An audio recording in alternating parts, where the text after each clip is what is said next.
উল ফিতরে মাঠে যাওয়ার আগে আমাদের কিছু সুন্নত আমল আছে যা আমরা অনেকে জানি না। আসসালামু আলাইকুম ওয়া রাহমাতুল্লাহি ওয়া বারাকাতুহু। আলহামদুলিল্লাহি রাব্বিল আলামিন ওয়াস সালাতু ওয়াস সালামু আলা সাইয়্যিদিল মুরসালিন ওয়া আলা আলিহি ওয়া আসহাবিহি আজমাইন। আম্মা বাদ, আউযু বিল্লাহি মিনাশ শাইতানির রাজীম। বিসমিল্লাহির রহমানির রহিম। সাওমু লি ওয়া আনা আজজি বিহি। وقال النبي صلى الله عليه وسلم: من صام رمضان إيمانا واحتسابا غفر له ما تقدم من ذنبه। আলহামদুলিল্লাহ, সমস্ত প্রশংসা আল্লাহ তাআলার জন্য, যে আল্লাহ তাআলা আমাদেরকে শেষ রমজান পর্যন্ত হায়াতের মধ্যে বরকত দান করেছেন, সেজন্য আমরা শুকরিয়া জ্ঞাপন করছি। আলহামদুলিল্লাহ। আল্লাহ তাআলা বলেন, রোজা আমার জন্য, রোজার বিনিময় পুরস্কার আমি নিজের হাতে আমি দিব বান্দাকে। সুবহানাল্লাহ।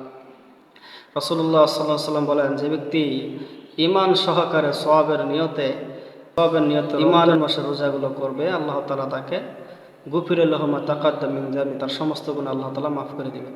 সুবহানাল্লাহ।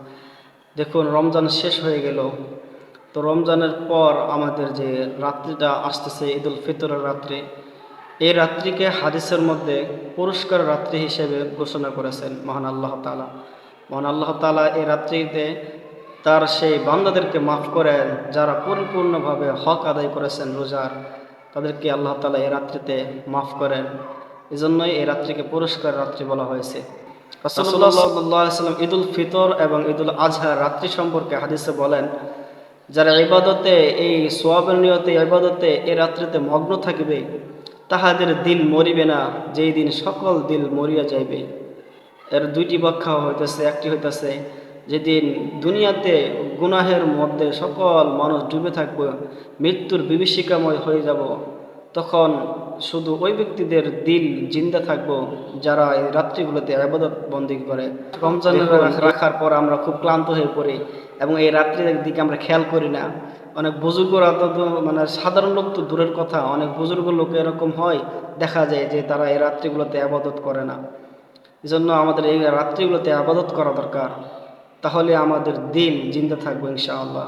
এর ব্যাখ্যা, আরেকটি ব্যাখ্যা হচ্ছে, যেদিন সিংহায় ফুঁক দেওয়া হবে, সকল অন্তর বেহুশ থাকবো, শুধু ওই দিন ব্যতীত যারা এই দুই রাত্রিতে ইবাদত করেছে, অর্থাৎ ঈদ উল ফিতর এবং ঈদ উল আযহা রাত্রিতে।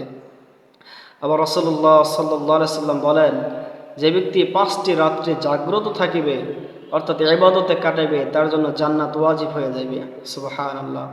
5টি রাত্রি হচ্ছে জিলহজ মাসের 8, 9, 10, এই তিন রাত্রি, ঈদ উল ফিতরের রাত্রি এবং 15 শাবানের রাত্রি। এই 5টি রাত্রি যে ব্যক্তি জাগ্রত থাকিবে, ইবাদতে মগ্ন থাকবে, আল্লাহ তাআলা ওই বান্দার জন্য জান্নাত ওয়াজিব করে দিবে। সুবহানাল্লাহ। এবং শাফি রাহিমাহুল্লাহ বলেন যে 5টি রাত্রি দোয়া কবুল হয়। একটি হচ্ছে জুমার রাত্রি, দ্বিতীয় হচ্ছে 2 ঈদের রাত্রি, চতুর্থ হচ্ছে 15 শাবানের রাত্রি, আর পঞ্চম হচ্ছে রজবের প্রথম রাত্রি। এই 5টি রাত্রিতে আল্লাহ তাআলা দোয়া কবুল করেন। এজন্য আসুন আমরা সকলেই এই রাত্রিগুলোকে আমরা খুঁজে খুঁজে আল্লাহ তাআলার ইবাদতে মগ্ন থাকি। আল্লাহ তাআলা আমাদের সকলকে আমল করার তৌফিক দান করেন। ঈদ উল ফিতরের দিন আমাদের কি আমল করণীয়? রাসূলুল্লাহ সাল্লাল্লাহু আলাইহি ওয়াসাল্লাম এবং সাহাবারা কি আমল করতেন? এই দিন রাসূলুল্লাহ সাল্লাল্লাহু আলাইহি ওয়াসাল্লাম এবং সাহাবা রাদিয়াল্লাহু তাআলা আনহুম সুন্দরভাবে প্রথমে গোসল করে নিতেন, দ্বিতীয়ত পরিষ্কার পরিপাটি জামা পরিধান করতেন, তৃতীয়ত ততক্ষণ পর্যন্ত রাসূলুল্লাহ সাল্লাল্লাহু আলাইহি ওয়াসাল্লাম ঈদগাহে যেতেন না যতক্ষণ না তিনি কোনো কিছু খেতেন, অর্থাৎ তিনি খেজুর খেতেন, পরবর্তীতে তিনি ঈদগাহের মাঠে যেতেন।